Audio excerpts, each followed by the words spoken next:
एक बार रावण राक्षसों की सेना लेकर आसम नगर को गया।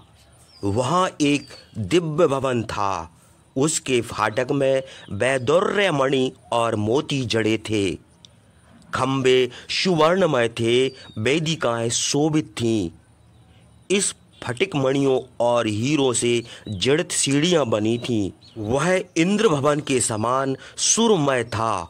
बहुत से आसन रखे थे। सुमेरु और मद्राचल के समान रमणीय उस भवन को देखकर रावण ने प्रहस्त से कहा, तुम शीघ्र जाकर मालूम करो यह किसका भवन है।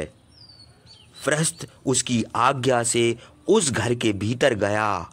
द्वार पर किसी को न देखकर वह 7 कक्ष तक चला गया। वहां उसे एक प्रकाश दिखाई दिया। उस प्रकाश में सूर्य के समान महातेजस्वी सुवर्ण की माला पहने एक पुरुष देख पड़ा। वह यम के समान भयानक था। प्रस्थ को देखकर वह हंसने लगा और प्रस्थ उसका अष्टहास सुनकर बहुत डर गया। उसके रोए खड़े हो गए। वह चुपचाप वहां से लौट आया और रावण से यह वृत्तांत उसने कहा। तब काजल के ढेर के समान काला रावण पुष्पक विमान से उतरकर उस घर में प्रवेश करने की इच्छा से चला। द्वार पर पहुंचते ही हाथ में लोहे में मुद्गर लिए एक तेजस्वी पुरुष ने उसे रोक लिया। उस पुरुष के सिर पर चंद्रमा शोभित था। उसकी जीभ अग्नि के ज्वाला के समान थी। उसकी आंखें लाल, होंठ बिंब फल के समान, दांत बहुत सुंदर, ग्रीवा शंख के समान, नासिका महाभीषण, दाढ़ी में घने बाल, शरीर मांसल और दाढ़ें विकराल थीं। उसे देखकर रावण डर गया। उसके रोए खड़े हो गए और हृदय कांप उठा। उसे अशुभ निमित्त भी देख पड़े। तब उसे बड़ी चिंता हुई। रावण को चिंतित देखकर वह पुरुष बोला, हे राक्षस, तुम किस सोच में पड़ गए? सावधान हो जाओ, हम तुम्हारा युद्ध अतिथि करेंगे। अथवा यदि तुम राजा बलि से युद्ध करना चाहते हो तो वैसा ही कहो। उसके वचन सुनकर रावण और भी डर गया। फिर वह धैर्य से बोला, हे बोलने वालों, मैं श्रेष्ठ इस घर में कौन रहता है? हम उसके साथ युद्ध करना चाहते हैं। अथवा जैसा तुम्हारा विचार हो। उस पुरुष ने उत्तर दिया, इस सुरमय भवन में दानवों के स्वामी राजा बलि रहते हैं। वे परम उदार, महापराक्रमी, महाशूर, महागुणवान, काल पास लिए हुए यमराज के समान, भीषण सूर्य के समान तेजस्वी, युद्ध से न भागने वाले, क्रोधी, दुर्जय, विजयी, प्रियवादी, सौम्य दर्शन, धीर और स्वाध्याय निरत है। युद्ध में वे किसी से नहीं डरते। यदि तुम उनसे युद्ध करना चाहते हो तो इस घर के भीतर चले जाओ। विलंब करने का कुछ काम नहीं है। तब रावण उस घर के भीतर गया। उसे देखकर अग्नि के समान तेजस्वी राजा बलि हंसने लगे। फिर उन्होंने उसे पकड़कर गोद में बैठा लिया और कहा, हे दशानन, बताओ तुम किस प्रयोजन से आए हो?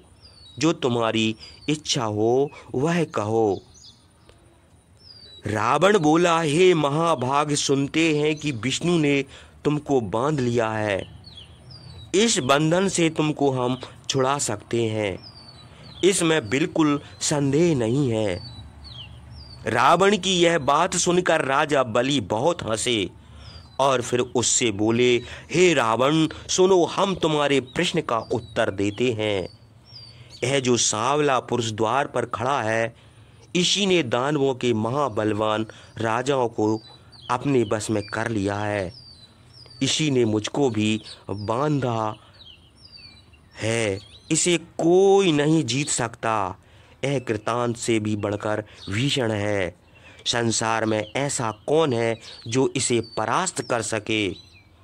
सृष्टि की उत्पत्ति, पालन पोषण और संहार यही करता है।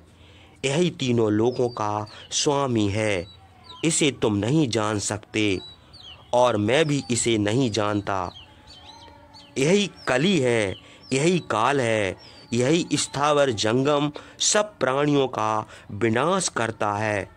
इसका आदि अंत नहीं है। यज्ञ होम और दान का विधान करने वाला यही है। यह तीनों लोगों का स्वामी है, सबका रक्षक है। संपूर्ण विश्व में इसके समान और कोई प्राणी नहीं है। हमारा, तुम्हारा और संसार के सभी प्राणियों का नेता यही है। व्रत, धनु, शुक्र, शंभु, शुंभ, निशुंभ, काल, नेमि, प्रह आदि, कूट, विरोचन, मृदु, यमला, अर्जुन, कंस और मधुकेटव आदि बड़े बड़े बलवान दानव हो। वे चंद्रमा के समान प्रकाशमान, अग्नि और सूर्य के समान तेजस्वी, पवन के समान वेगवान और इंद्र के समान बलवान थे। उन लोगों ने सैकड़ों यज्ञ किए, घोर तप किया, सब ऐश्वर्य प्राप्त किए, सब प्रकार के भोग किए, याचकों को दान दिया, वेद का अध्ययन और प्रजा का पालन किया, अपने पक्ष बालों की रक्षा की, शत्रुओं का विनाश किया। तीनों लोकों में ऐसा कोई न था। यह सुनकर बलवान रावण हंसता हुआ उस चक्र के पास गया। हे रघुनंदन, अपने बल के गर्व से रावण उसे उठाने लगा, किंतु किसी उपाय से वह उसके हिलाए ना हिला। तब वह लज्जित होकर उसको ढकेलने लगा। उस चक्र के हिलते ही बलवान रावण कटे हुए साल के वृक्ष के समान गिर पड़ा और उसकी देह से रुधिर बहने लगा। यह देखकर उसके मंत्री हाहाकार करने लगे। रावण 2 घड़ी तक बेहोश पड़ा रहा। होश आने पर लज्जा से मुंह नीचे करके बैठ गया। तब राजा बलि ने उससे कहा, हे राक्षस, अब यहाँ से जाओ और हमारी बात सुनो। यह मणि जड़ित कुंडल जिसे तुम उठाना चाहते हो, हमारे पूर्वज हिरण्याक्ष ने कान का आभूषण है। यह कुंडल यहाँ पृथ्वी पर गिरा है और दूसरा कुंडल पर्वत के शिखर पर। युद्ध करते हुए उनके मुकुट भी पृथ्वी पर गिरे थे। हिरण्याक्ष हमारे पितामह थे। काल, मृत्यु और व्याधि कोई भी उन्हें नहीं मार सकता था। दिन में, रात्रि में अथवा संध्या के समय, जल में, स्थल में किसी भी अस्त्र शस्त्र से उनकी मृत्यु नहीं होती थी। उनसे और प्रहलाद से विवाद हो रहा था। उसी समय नृसिंह रूपधारी एक भयानक वीर पुरुष उत्पन्न हुआ।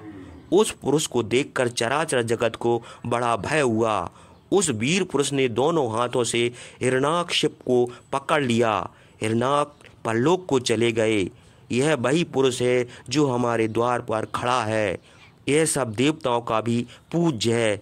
सब महर्षि, सब देवता और हजारों इंद्र इसके बस में है।